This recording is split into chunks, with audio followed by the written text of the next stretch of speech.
Hi,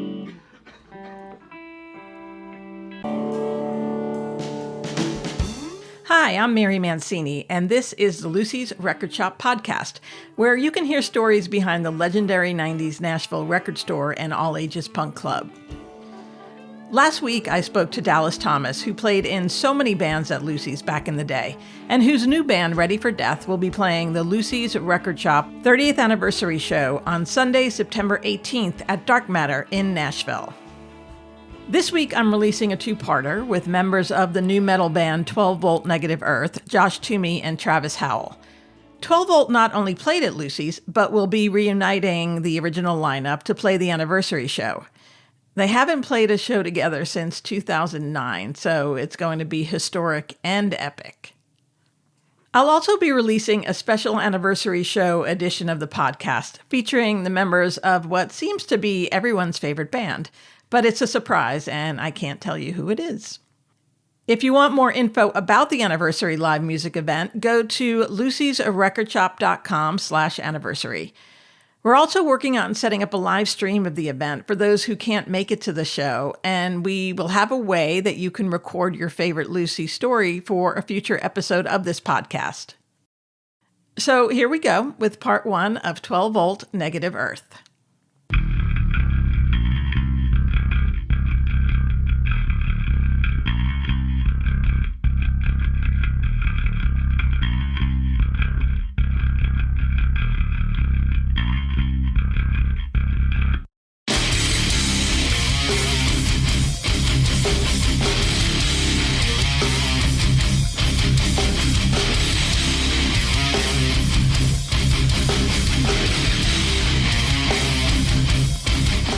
Josh Toomey loved metal ever since he was a kid, seeing whatever loud touring band made a stop in Nashville.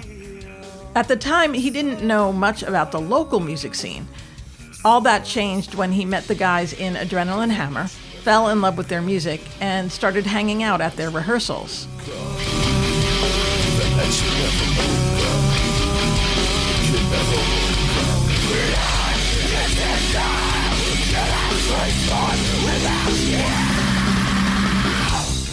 When Adrenaline Hammer's bass player didn't show up for 2 practices in a row, Josh let his new friends know that he had a bass and was ready to rock.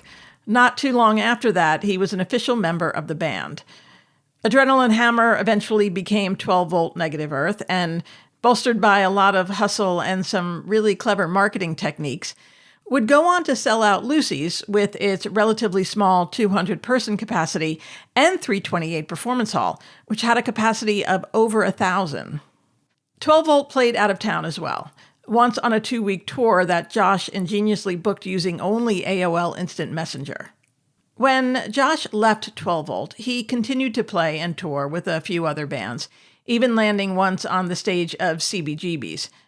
In 2002, he toured the country with his friend Bobby Burns as the bassist for Primer 55. Then, what happens to a lot of touring musicians happened to him. The pull of home and family became too strong, so he stopped touring and settled down in Louisville.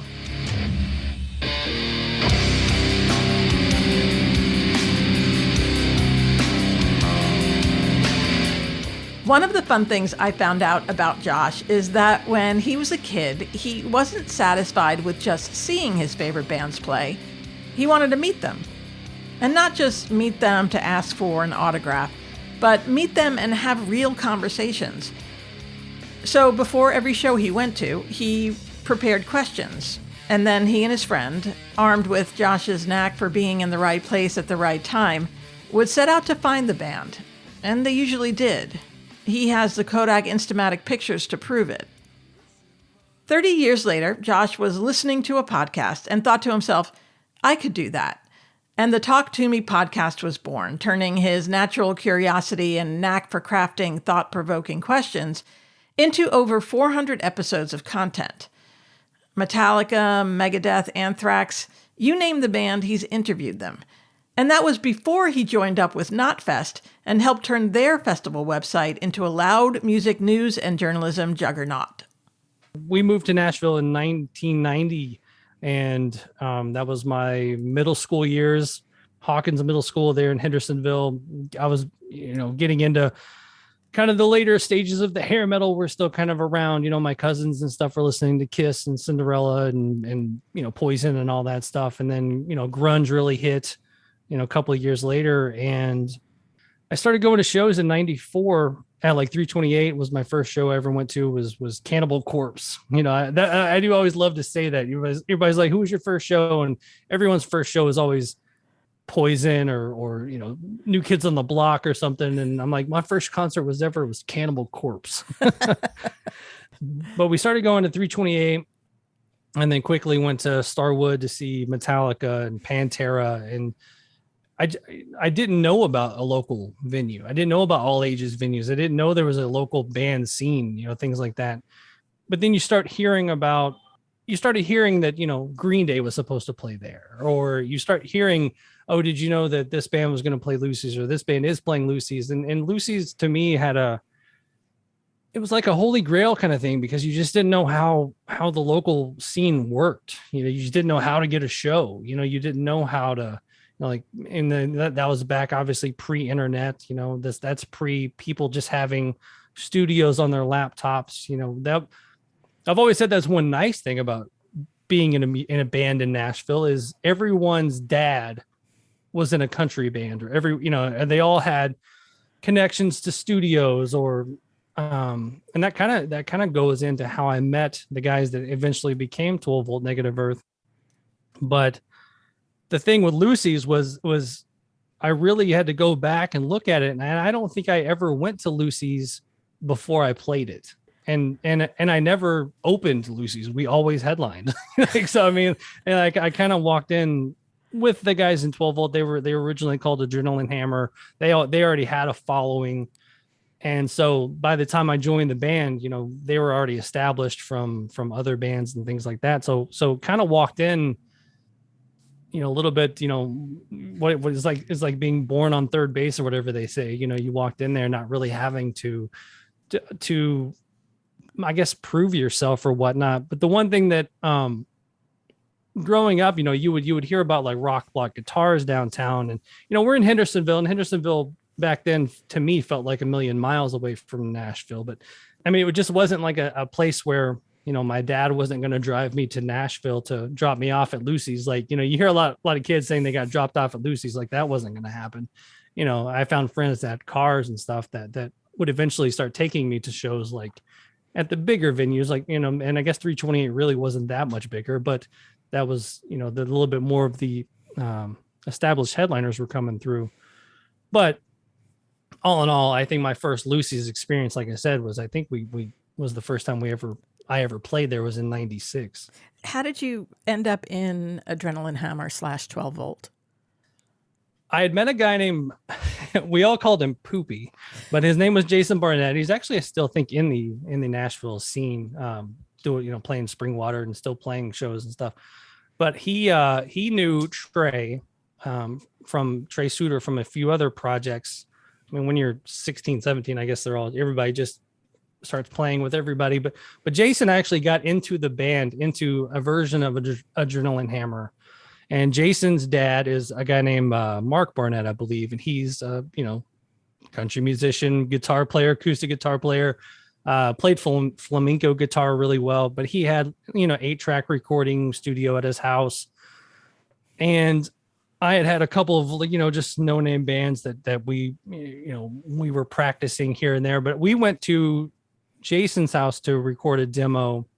And he was like, hey, check these guys out. I just recorded. They're my friends from, and all the guys in Adrenaline Hammer were from like Madison. They all went to like Hunter's Lane, which was, when you're in Hendersonville, you don't go to Madison because, you're going to get beat up or something if you go out there. But they came over to Jason's house, Jason Barnett's house, and we're recording, and he played me these demos, and they sounded like the bands that I liked at the time. They were heavy. They sounded like a Life of Agony type band. And they just had some elements of things I liked. And Hendersonville, the Sumner County area, and this is all regional stuff. So if you're not from the area, a snow day is a snow day in Tennessee where, it might be a little dusting of snow and you get a snow day from school. And I was basically quote unquote snowed in at Jason's house, and I just listened to that demo over and over again. And I just fell in love with the band. Like I was like, they were like my favorite band, and they were, they were all 2 years older than me. So they start rehearsing it at Jason's house, and I start just going because I love the band. And one day their bass player just didn't show up, and he didn't show up again. And then they were like, well, we need I guess we need to start holding auditions for bass players. And I'm 16, 17 at the time. And I raised my hand, and I had bought a bass 5 years earlier. Probably should have taken it a little bit more seriously, but I was a bass player because I owned a bass, and I knew something about bass, and I raised my hand, and I'm like, I'm a bass player.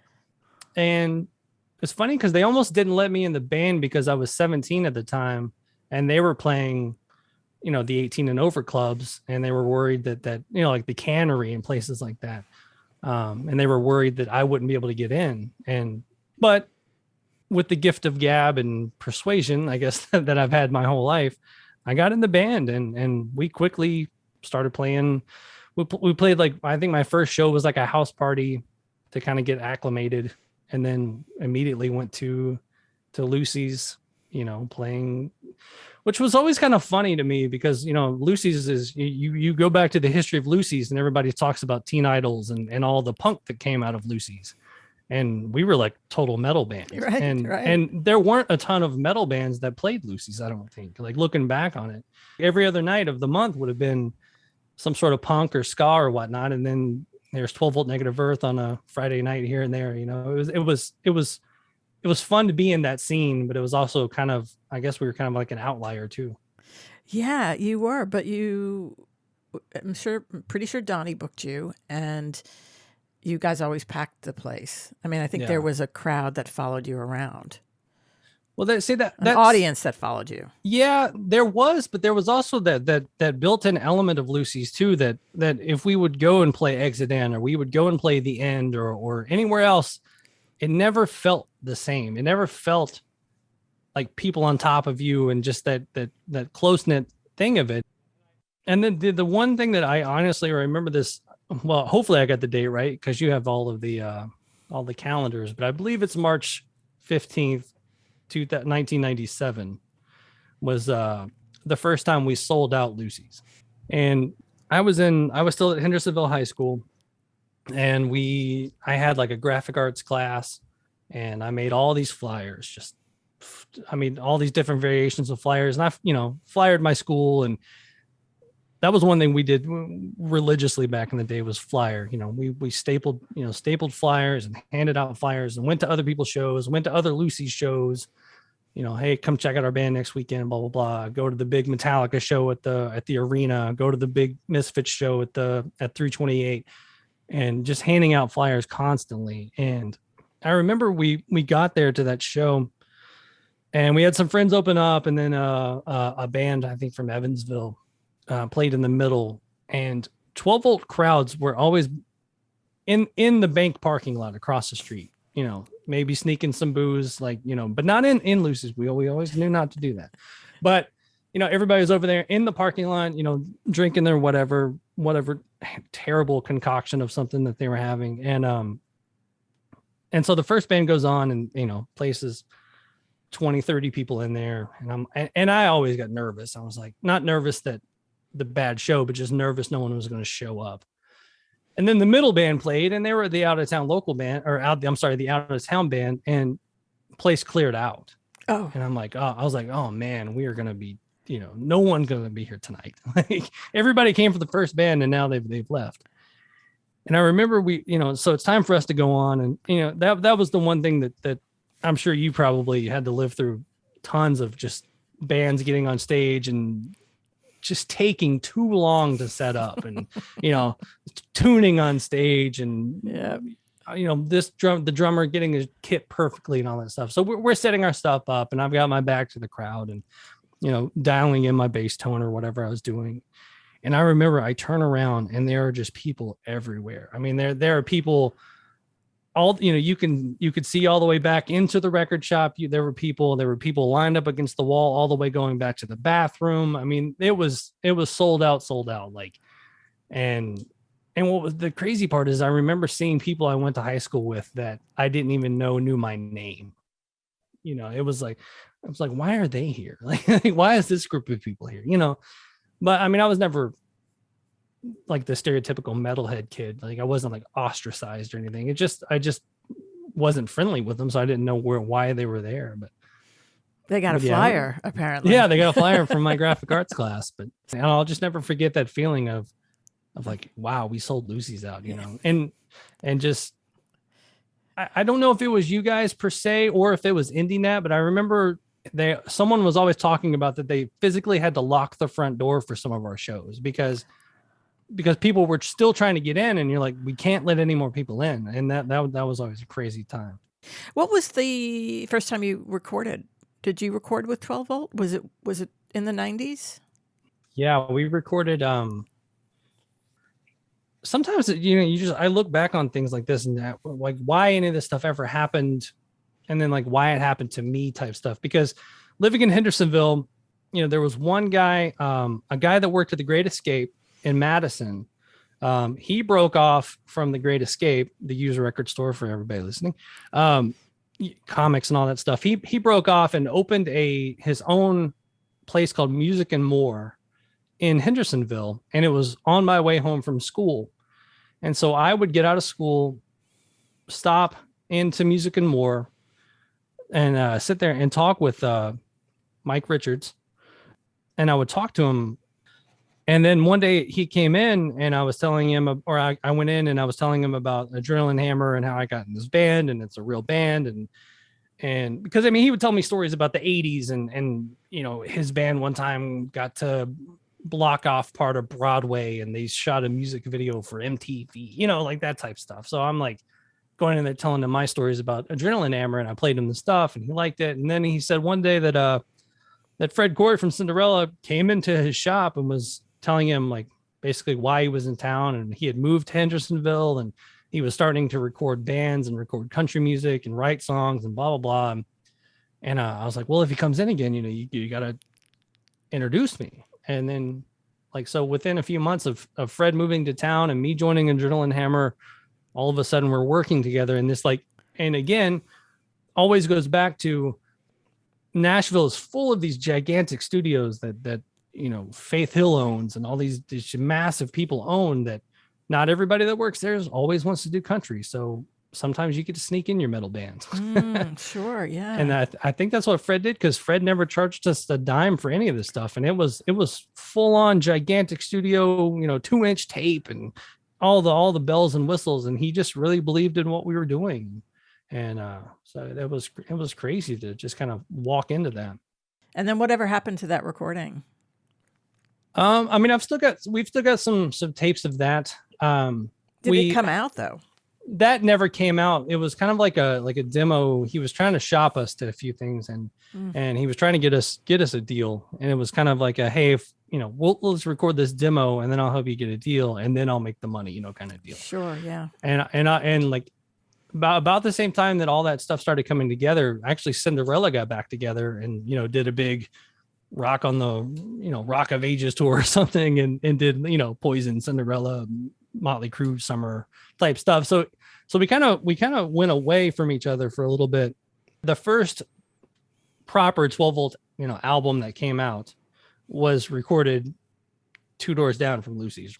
Did you ever go over there, like see the really cool echo room, things like that? I don't remember that. No. Yeah.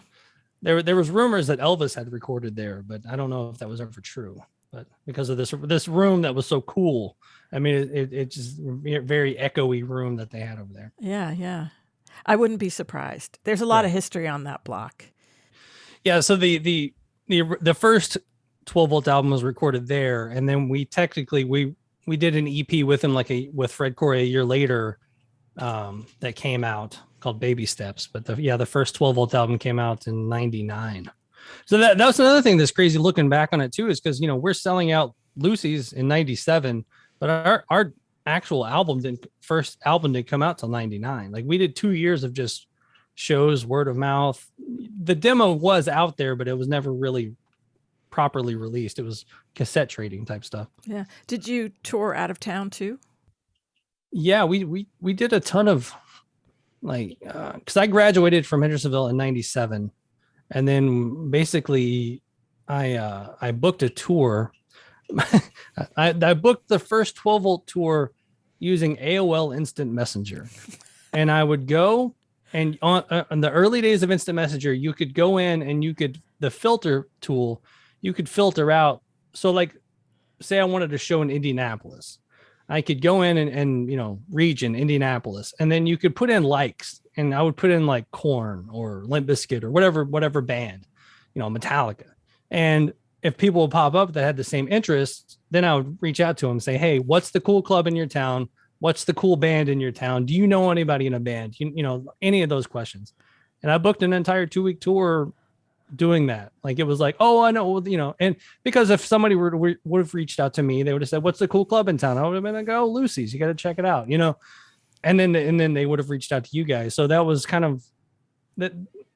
Like, there were some print stuff out there where you could find clubs, but the bad thing about those is clubs came and went so fast that sometimes by the time those magazines came out, you would reach out to the venue and the venue would already be shut down. Yeah, so, that happened a lot. Yeah, the the tour that we booked with AOL Instant Messenger was crazy. But fantastic though. So for 2 years, before your record comes out, you're touring, mm-hmm. You're playing not just in Nashville but in other places. Yeah. Did you put that record out yourself, or did you get a deal? No, we put it out ourselves. We did. We printed up 1,000 CDs, and I mean, there were times where, looking back on that, I remember, I think it was a Lucy show that we played. Like, we had shirts made up, and I bring them in, like, they were like last second, I'm at the printing place. It's 5:30. I got to get downtown, And I remember just like printing the shirts and getting into IndieNet or Lucy's and opening the box and just immediately just selling. Like, I mean, the like late 90s 12-volt era was crazy. I mean, we could, so it's funny because that 12-volt CD, we did 1,000 CDs of it. I'll see it on eBay every once in a while. A copy will pop up because I have an alert. I've bought 2 copies of my own album off eBay for, like, I think one I got for $3, one I got for $10. The last one that sold for $53 because you can't get it. And I don't know if it's because, my name's out there and I talk about 12 volts a lot, and, but I mean, people are also nostalgic about that stuff too. But yeah, man, sometimes when that a friend of mine found a copy of it at, what is that, McKay's in Nashville? Oh yeah, McKay's. Yeah, they used CDs. And he sent me a photo of it, but he's like a newer friend. It's not like somebody from back in the day. Like, he wasn't in Nashville at the time, but he knew about the band. And I go, I was like, well, how much do you want for it? Because, I want it. And he goes, what do you mean you don't have a box of these in your attic? And I was like, no, those things sold out. Like, that's a collector's item you're holding there, buddy. Do you know how rare that is? We did our CD release show at IndieNet, and we sold a ton of records. And I remember we went back to our drummer's house at the time, and it looked like Breaking Bad. We just laid out all this cash, and we were like counting it up because we had taken a loan out from his grandmother. It was like a $1,200 loan or something like that. And we paid her back and had leftover money. But it was insane to just see these like stacks of $100, 10s and 20s just everywhere. And we were like, what are we doing? Living the dream. Yeah. Did you go see any other shows at Lucy's? Like a band like Java Christ was always fun to go see. I would go to see shows all the time at Lucy's because, I was always there promoting and flyering and, making sure that, my band was heard and seen. But yeah, I mean, I'd love to go down there and see the, the Java Christ of the world and Fair Verona and all those bands. And that was the one nice thing about that time too, is now when I see tours coming through, it's like 7 death metal bands, or 7 metalcore bands, and there's really no variation. But back then, I mean, we were playing with, Java Christ and Fair Verona and a rapper, and there was always diversity to the lineups that I don't necessarily see now.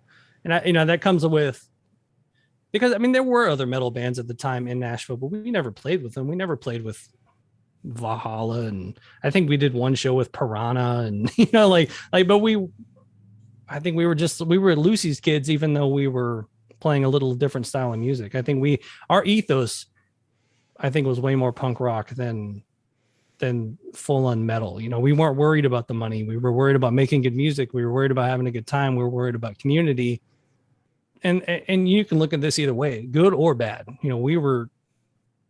I was reading Henry Rollins Get in the Van and trying to apply those teachings to a new metal band, where the bands that we were similar to were playing Starwood and playing the arena and playing, Selling Out 328. I was applying the teachings of Henry Rollins and Black Flag to what we were doing. So I was like hustling and trying to get on any show we can and playing basements and playing, trying to find the punk rock venue to where maybe we should have been playing the more sterilized, bigger rooms that and maybe, went a little bit more a commercial path or something. But we were all big, we broke down to all liking the same metal bands, but we also all had a huge love for like Minor Threat and the Misfits and all those bands too. So I don't know, we were just kind of, I guess, a hodgepodge of music internally. Yeah. When you say that maybe you should have gone the other route,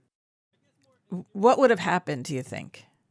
There's no telling. I mean, you can, I guess you can, second, hindsight's 2020 and all that stuff. And you're like, well, maybe if we would have done this, or maybe if we would have done that, maybe we would have been the next big thing or whatnot. Because I mean, it was all right there. I mean, it was all going towards something. Like had an A&R person wandered into Lucy's when we were playing, probably would have, they would have been impressed with what they would have seen, but I guess I'm saying more along the lines of play the game more in the business side of it. We were never business focused. We were always more music focused, more let's write a new riff.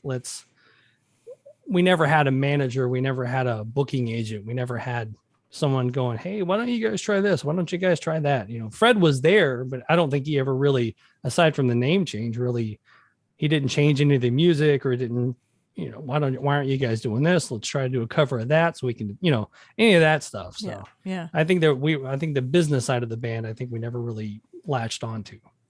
So there was a release in 99 and then any more releases after that? We did the 99 release. We did EP in 2000 and then I left the band in 2002 and then they did one more EP after I left. And then they kind of dissolved after that. Then they dissolved kind of after that. What's it gonna be? What you gonna say? Be too late.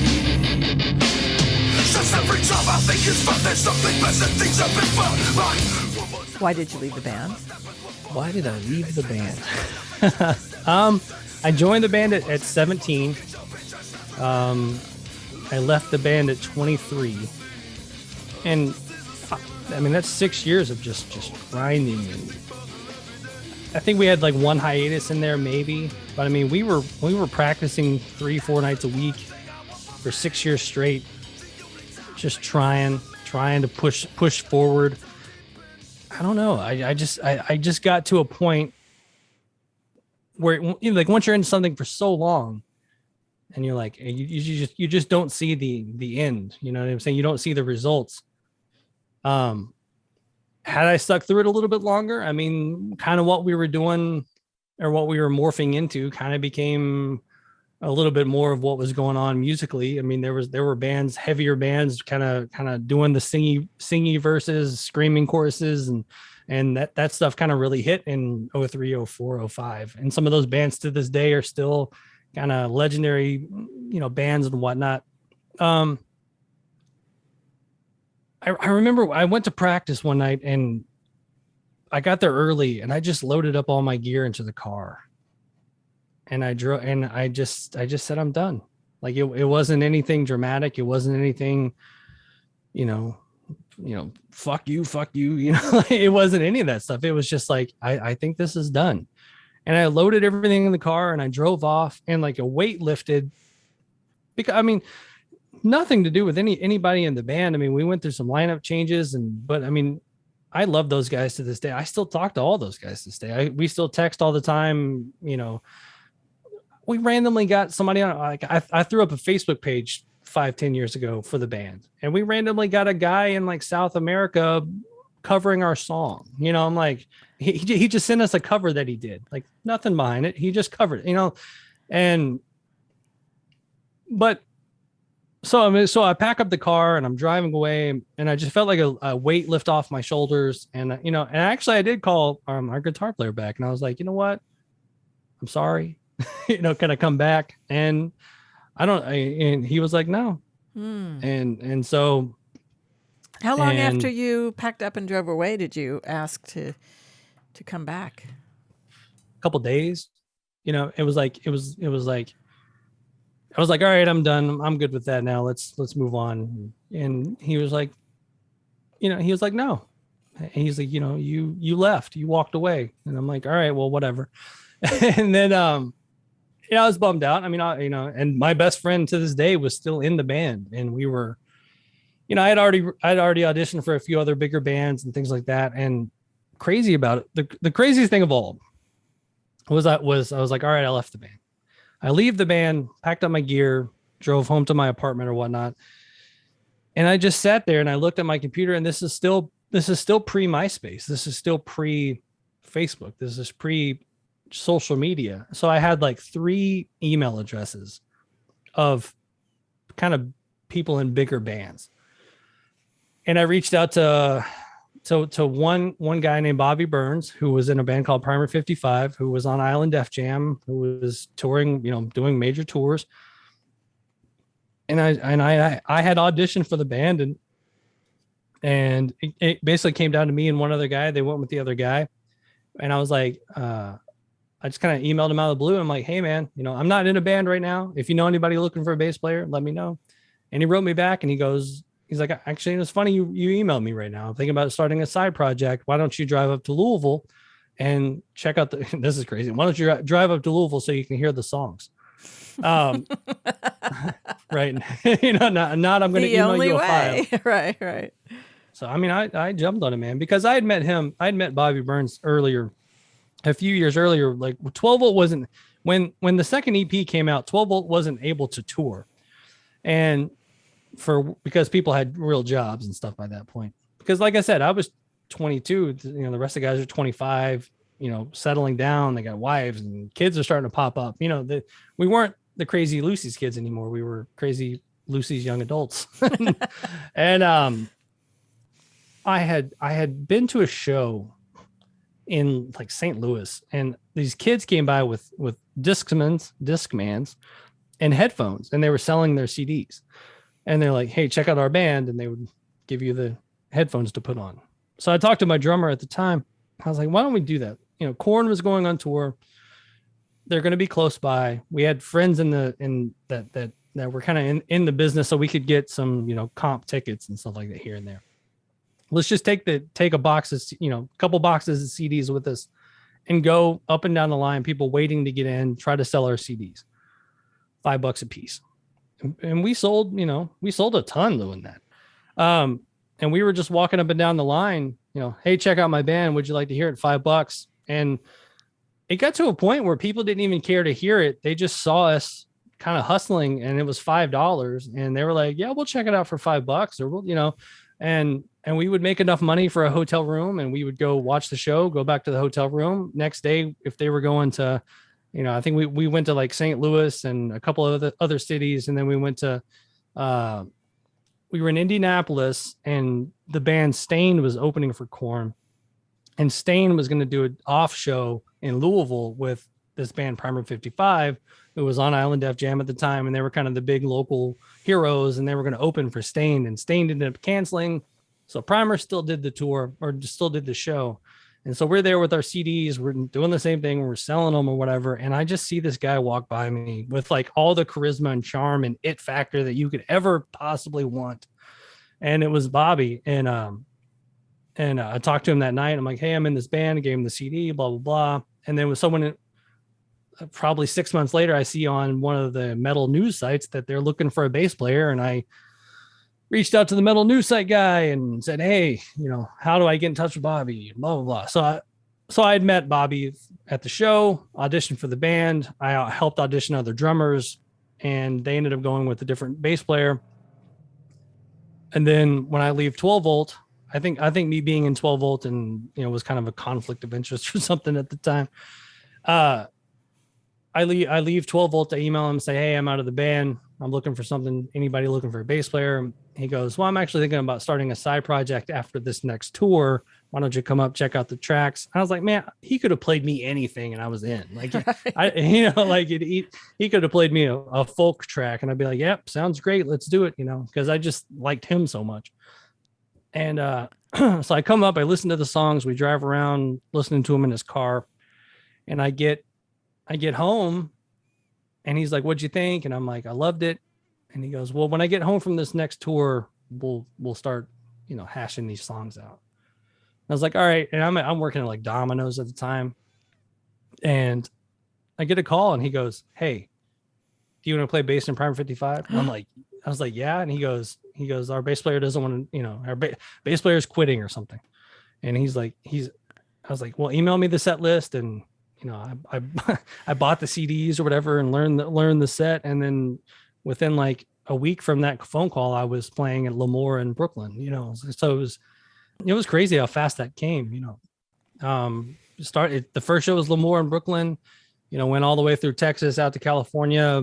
So, we played pretty much every city you could think of, on that tour.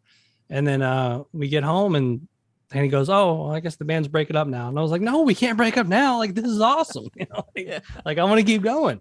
But we did do that. We did end up doing the side project after that. And then I actually moved. I'm the only person on the planet to move away from Nashville to join a band to be in music.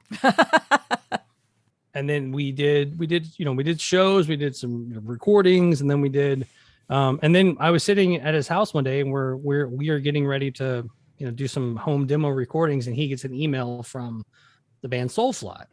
And the band Soulfly is like, hey, we need a bass player. And Bobby had filled in on one Ozfest a couple of shows with Soulfly playing bass. And then he's like, and they like needed a bass player. They did no audition, just do you want the gig kind of thing. And he looks at me and he goes, what do you think about this? And I'm like, you'd be an idiot not to do it. I mean, it's the dude from Sepultura, I would quit you for that, kind of thing. Right. And so yeah, he went and did that. And then I did a few other things. In 2004, I joined a band I started playing. I did one like 3-week tour with a band out of Myrtle Beach. A manager had reached out to me and said, hey, can you help this band out? And I'm like, okay. And I'm like, what are the tour dates? And they were playing CBGBs on this tour. And I'm like, well, yeah, I'll do it, And I think that was towards the end of CBGBs, but it was still like that room sounded so good. Like I get why it was so loved, but it was kind of like actually funny because looking back on like those old 12 Volt days where like one band would play, the place would pack out, and then another band would play, walk the room, and then another band would play, and then a whole nother crowd would show up or something like that. That's how Lucy's was. And we played the CBGB's thing, and it was like one band played, place was packed out. And then we played, nobody was there. And then we get off stage and then turn around, places packed out again. It was just like, I was like, but I mean, I got to play CBGB, so I'll take that. When did you stop touring and playing in bands? What year was that? And who was the last band you played in? Well, to bring it back around, Primer 55 did a semi reunion tour in 2007. That like we had been contacted by like some label that put out like a B-sides and rarities album, and I was like, I had heard that was happening. So I reached out to Bobby and I was like, hey, is this a thing? Like, are you going to tour on it? And he's like, he's basically like, yeah, I guess we will. And I guess he's like, well, I guess you are the last bass player of the band. So do you want to do it? Kind of joke. Right. And so we did one more tour in 2007. And that's like the last major touring I did was 2007. And then that's when my son was born. My son was born in 2005. And in 07, he's 2. And I'll never forget, we were on the road on tour in like Arizona, and like we're not making any money. And the style of music we're playing is new metal. 2007 new metal wasn't a bad word. We were like hair metal in the early 90s. Like it was, now, which is funny because we're talking about doing some shows and people are freaking out like, oh my God, Primer's going to do shows again. But back then, I mean, we were playing like Joe's Bar and Grill and, just pulling up to these just terrible venues. And I remember getting a call from my son's mother, and I hear my son in the background crying, and she's stressed out, and she didn't have a ton of support here. And I'm just like, and I'm not making, I feel like there's a dollar amount that like, you could say that it's okay, like not okay, but there's a dollar amount, like it doesn't make any sense. You're out on tour, you're not making any money, kids at home crying, people are freaking out. Like there's no money, there was not enough money to justify not being at home.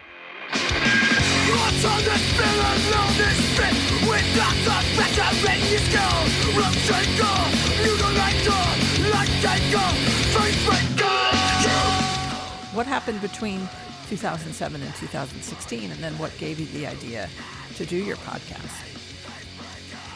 The dark times. I think I just tried to be an adult. I think honestly that's like I just worked and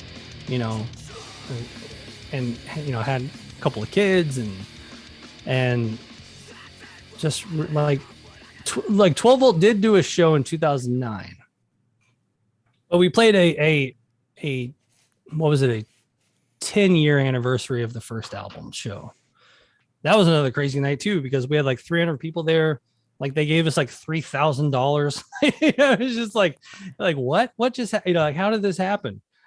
And it was fun to do that show with 12 Volt after doing all of the touring, the Primer, and like really kind of getting an education and stage performance and band presentations and actually trying to know how to play bass and things like that, And so we did the show in 2009. So that was my last show. A version of Primer 55 came through town, and I got up and played a couple of songs with them, but I don't count that. But yeah, the last show we played was 2009. I don't even know what happened. I mean, I worked at a Hot Topic for like 4 or 5 years in there, like managing that, because I still felt it was like music adjacent, and and it did kind of keep you like, we still sold records there. We sold the t-shirts. It still kept you listening to newer music and not just being like, oh, the only good music came out in 1998. Like you're trying to stay away from being that guy, going to a lot of shows, still talking to a lot of people. And then in 2015, I started listening to podcasts. Like I worked in a place where my phone reception wasn't great, so I couldn't listen to like streaming radio. And someone was like, well, why don't you try downloading podcasts? So when you download them before you get to work, go into work, you can listen to podcasts and blah, blah, blah. So I started listening to podcasts, and I was like, after a minute or two, I was like, I could probably do this. And I know enough people in the music business to, get some early guests on the show. Obviously, Bobby being in Soulfly. And the guy that actually replaced me in 12 Volt Negative Earth is now the bass player for the band Five Finger Death Punch. So it's kind of funny. There are still so many people in the music business in big bands that are doing big numbers, that played Lucy's, that played IndieNet, that played that building, that you can still look at. Like the band story of the year was a band called Big Blue Monkey back in the day, and they played with us in IndieNet. And if you look at like a Lucy's calendar, I'm sure you could either find a band that's people would murder to go back to Lucy's and see in a venue that small, or that guy's in this band now, or that guy is now the produces this now and all that stuff. So most of the early guests of the Talk Toomey podcast, which we're talking about, a play on my name, came from those days, came from that. Even that tour I booked with AOL Instant Messenger, like some of those people are still in the music business or still in big bands. It's just crazy how small of a world it still is. And, even the band, the band Shinedown, massive band, the singer of that band was in a band called Dreve, who played with us in Nashville a few times. It's like some of the biggest bands out there still have connections. You could do like 6 Degrees of Lucy's and you could probably get it in 2 or 3, that could be a game. Nick. Yeah, really. The main idea of the show was music interview stuff, because that was the other side of all of this stuff that we didn't really ever talk about was when I was in high school, prior to being in Adrenaline Hammer, a friend of mine who is actually still drives tour buses and stuff, Jeremy Owsley, he was a couple of years older than me in high school, and we started going to shows together at 328, at Starwood and all that stuff. And we made it a mission back then to find our favorite bands. We're like, if he's right there, he's got to be somewhere after the show or before the show. So we became those kids that stood outside the buses, in that alleyway behind 328, and would sit there all day until someone got off or got on the bus. And, the first show I ever go to, the Cannibal Corpse show, I met Cannibal Corpse that night, like we got autographs. And then Metallica comes through, and through a friend of a friend kind of thing, we're walking out and I get handed a backstage pass. So I go back and I meet Metallica in 1994. And then Pantera comes to town, and we go to the old Renaissance Hotel, and we find their tour buses, and we staked out the Renaissance Hotel for God knows how long. And back then, Pantera released all this stuff on home video. So their crew was also famous to us because they were in the Pantera home videos. And we were walking through the lobby of the Renaissance Hotel, and we saw their head of security, this guy named Big Val. And we're like, Big Val, oh my God. I'm 14, I'm like freaking out. Yeah. And he goes, as long as you guys are cool, they'll be cool with you or something. And I go to the bathroom, and I don't know how familiar you are with Dimebag Darrell, but Dimebag had a very large pink beard. Like, he dyed his goatee pink. And I go to the bathroom, and my friend Jeremy busts open the door, and he's like, they're in the lobby, And so I come out, and we look over, and they're checking out at the front desk at the Renaissance Hotel. And we see the big pink beard. And my friend Jeremy, I should probably thank him daily. He carried around a little camera, one of those long old school cameras with the film, whatever, 35 millimeter film, whatever it is. I don't even know what it is. He carried a camera around. Dude, like a Kodak Instamatic, the really long, thin ones with the button that you pressed and it made that noise, that clicking noise. Yeah, he carried one of those around, and I thank him for that, because I have photos of me and Pantera when I'm 14 years old. And all that time he was carrying that camera, and I'm not even knowing like how cool it is, because the pre-cell phones and all that stuff. I have a picture of me and Sporty Spice, because he had his camera with him. And but yeah, we would go. What I'm getting to is we would go and we would meet all these musicians, and I would always try to think of questions to ask them, because you just want to be like, oh my God, you're so cool. Can I have your autograph? You want to know that one thing about the guitar line in this one song, or really pique their interest or something. So even when we were doing demos with Fred Coury from Cinderella, I would, between takes, I'd be like, tell me about the Moscow Music Peace Festival, stuff like that. Just always asking questions. And so fast forward to the podcast, I was like, I could probably get a few of my friends on the show and see where it goes, I guess, just kind of see what happens. And so the first few episodes of the show are people that either I played with back in the day or toured with over the years or kept in touch with somehow. And then once you saw got a little bit of the metal news sites picking up stuff from the show, and that built onto publicists starting to reach out to the show. And now it's like, I think it took about 6 years of just like, I don't think I really missed a week.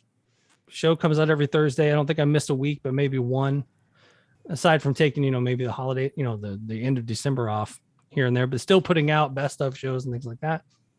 Yeah. And building the reputation of the show, downloads, and getting on Blabbermouth, and even Rolling Stone quoting my show and stuff like that, and Billboard, and I was on the front page of Yahoo News one time, for a story I had. What was the story? A band, it's not even a big band. A band called Betraying the Martyrs had a van fire, like their trailer caught on fire while they were on tour. And they were managed by the drummer from Lamb of God, who played on Megadeth's Dystopia album. And so in that fire was the drum kit that the drummer had used on Megadeth's Dystopia album, because he was managing the band, and he lent them the kit because they were a band from France. So he's like, here's the drum kit I used on Dystopia on a Megadeth record. You can use it on this tour. And it went up in flames in the trailer. So like, and the guy told that story on the show for like the first time. Like, everybody knew about the fire, but nobody knew about that piece of gear that got lost. So yeah, it's always something going on, man. It's crazy. I mean, I was actually interviewing a guy this morning who has a big YouTube channel, a guy named Nick Nocturnal. And I was like, what's the one thing that you didn't expect to happen from this podcasting? And my answer to that is always, the friendships that I've made from other podcasters, like, are probably some of my better friends that I have in my life. You know, I text with other podcasters more than I do my own friends. And then the one thing that I always thought the show would be more for my friends. Like, put out an episode, oh, Toomey's interviewing this person. Oh, that's cool. I thought it was going to be a show for my friends, but I've realized that my friends don't care because they could care less what I'm doing. But it's more of like, I have actual listeners out there that listen each week and who love the music as much as you do. Yeah. So what I thought was going to happen with the show was my friends will be into it. And from what I've gathered is my friends could care less. They're proud of me and they think it's cool and they see the guests and all that stuff. Yeah. But they're not into it as much as I assumed they would be. And then Talk Toomey, which is a great name, morphed into something else. Yeah. In 2000, let's go back a little bit. In 2020, there's a little pandemic going on. Shut everything down. And so Knotfest was, similar to Ozfest, but it's Slipknot's festival. They were doing these big Knotfest, shows, and where they were big festival type shows, 2 stages, tons of bands, all this other stuff. So knotfest.com was only for the festival. It was just go to the site, see who's playing the show and whatnot. So the pandemic shuts all touring down, and the people that own Knotfest, which is Slipknot's management, Slipknot related, they're like, let's take the knotfest.com and turn it into a media site. And so they had a couple of podcasts right away, and printing news articles every day. Ozzy released a new single and Slipknot's doing this, and oh my God, can you believe that guy said this about that guy? That type stuff. And I saw it starting to come together. And one of the early guys they got on there was a guy named, goes by Bees. His name is Terry Beezer. He's like a British journalist, but I had been a fan of his podcast for a long time. And we had talked over the years, just, hey, good show this week. Hey, that was a great question you had for him. And when he started working with Knotfest, I was like, I need to be in on this somehow. And it's funny because I have old messages. I'll go to Facebook message somebody, and the previous message or the previous conversation I had with that person is, hey, do you know anybody at Knotfest? Right. I was like, I know you're in with those people. Do you know anybody? Can you give me a name and whatever? So Bees is going on 6 months into it, and Twitch comes out. Twitch is, the streaming platform, and people are really using it to stream video games, and you can get, subscribers and tips and all this other stuff. So through the pandemic, people are really taking to Twitch. And so Bees has this idea to kind of make Knotfest Twitch a MTV per se of from like 4 p.m. Eastern to midnight Eastern, shows all day. Monday is going to be punk rock day. Tuesday is going to be new release day. Wednesday is going to be this. Thursday was kind of the classic newer, new metal stuff from the 90s and 2000s, the classicer day. I don't want to go classic metal day, but so he reaches out and he's like, hey, can you put together a 2-hour show for Twitch? And I'm like, I'm just going to say yes. It's kind of like the Bobby Byrne thing. Whatever Bees wants me to do, I'm doing it then we'll figure it out later, like, because I like Bees so much. And then as Bees is getting the show together, this channel together with all the different, I mean, there was 10 or 12 of us streamers right away that just came in, and, every week we would do our shows, and there were shows that were every day, like a countdown show, very TRL like, and but they really put all the stuff into it. And the whole time I'm getting brought in to do the Twitch thing, I'm telling the Knotfest people, I'm like, hey, I've also got this podcast you got to check out, and they're like, all right, slow down, let's just do this one thing at a time. And the first episode I had one of the girls from the band Butcher Babies on. And I'm like, I don't know how. And, I did the whole first hour talking about videos and playing live clips and doing reaction videos and stuff, or reactions things. Second hour, she comes on and she just murders. Like, she's great. She's been on the podcast a couple of times, and anytime you need her to do anything, she'll say yes and kill it. She was in radio at 1.2, so she knows how to, even if I'm blowing it with my questions, she's killing it. So I'm sitting there and I'm like, log off that first show, and I sit back and I'm just like, God, that was awful. That was the worst. I'm like, they're going to fire me immediately, like don't even come back next week. Just whatever, delete your channel. And I look down at my phone and I've got like 3 messages from the Knotfest people. Oh my God, we loved it. Let's talk about the podcast coming over. That interview was great. Just going on and on. I'm like blown away. I'm like, you guys really liked that?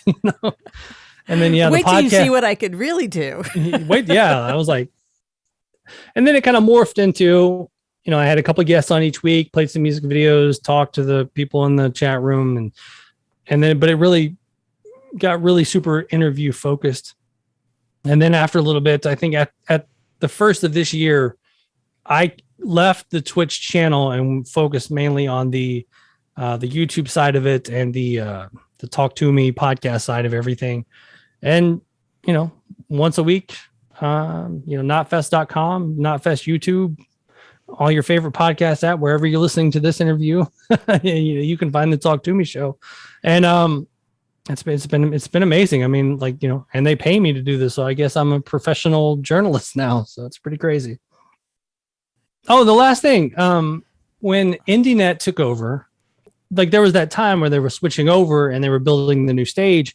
And I looked over it and I saw a pile of the old green wood with the stickers on it, the stage. Like, and I grabbed 2 big chunks of it because I'm a hoarder. but I knew it was significant. It was just, I knew, you always want the new thing. And, IndieNet was building the bigger stage and blah, blah, blah. But I even knew at that time, looking over that, I was like, that's significant. That's, and I'll find the photo of it. A girl that went to Lucy's all the time, she actually bought one of the pieces from me and made a big giant shadow box out of it and like hung it over her bed. What? I'll find it. I'll send it to you on Facebook. But yes, so one piece was there. The other piece I still believe is at my dad's house. I'm going to have to go and dig through, his garage. But yeah, 2 big chunks of green. And there's probably, and crazy about it is I think it's probably the only 2 pieces left, because it was all, in the back by the back door, ready to go to the dump.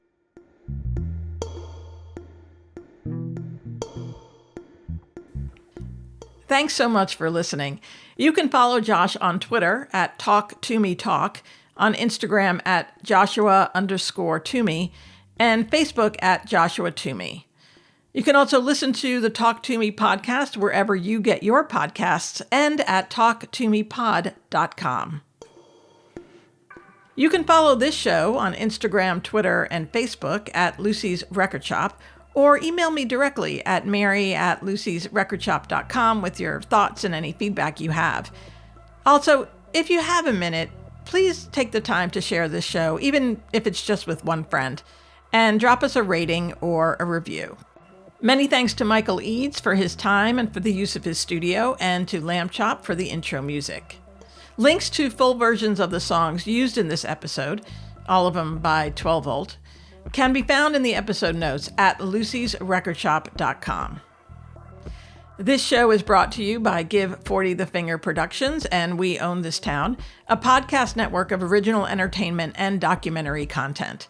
You can find more info at the official site at weownthistown.net or follow at We Own This Town on Instagram, Twitter, and Facebook. Thanks so much for listening. Until next time.